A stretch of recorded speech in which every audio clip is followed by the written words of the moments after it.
අම්මේ සඳුනිලාගේ අයියාගේ වෙඩින් එකට මොකද අම්මේ කරන්නේ? අදත් කෝල් කරලා ඇහුවා මගෙන් එනව නේද කියලා. බලමුකෝ තව දවස් තියෙනවනේ. අනේ අම්මේ ඒකට නම් නොගෙහෙන් බෑ.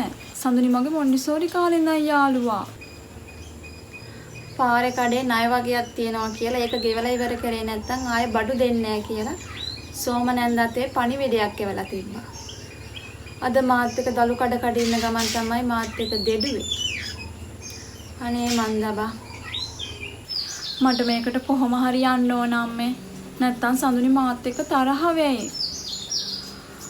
අනික ඇඳන් යන්න ඇඳුමක් ගන්නත් ඕන.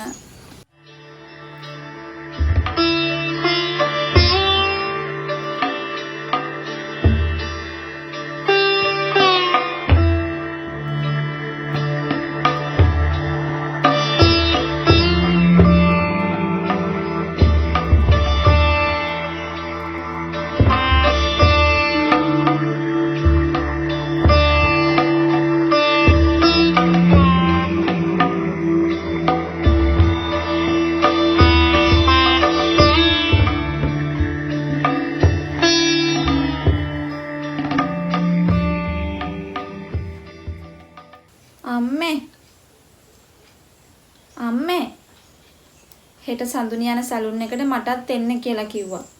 එයා උදේ 6:00 වෙනකොට ගෙදරින් එනවා කියලා මටත් 6:00ට ගෙදරින් එන්න කියලා කිව්වා. දෙන්න මේ සැලුන් එකේ ලෑස්ති වෙලා හොටෙල් එකට යමු කියලා කිව්වා. අද දලු කල්ලත් රුපියල් 1000යි හම්බුනේ.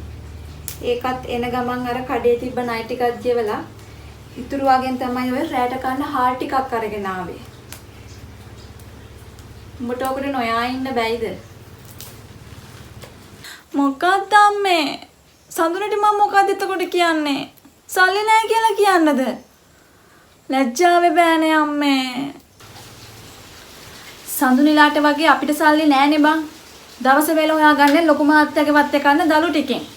උඹලගේ තාත්තා නැති වුණ දවසේ ඉඳන් දවස වේල හොයාගන්න මනසේ හෙන්න දුක් විඳිනවා පුතේ. ඒවා උඹලට තේරෙන්නේ නැහැ. උඹලට සුදී ඇඳගෙන සුදී වැඩ කරන්න තියෙනවා නම් ඒ ඇති. මේ අම්මා විඳින දුක උඹලට තේරෙන්නේ නැහැ පුතේ. කවදා මේ ණයෙන් නිදහස් වෙන්නද කියලා මට හිතා ගන්නවත් බැහැ.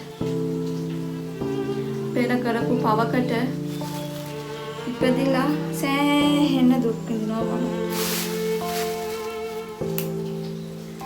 මොනවා කරන්නද?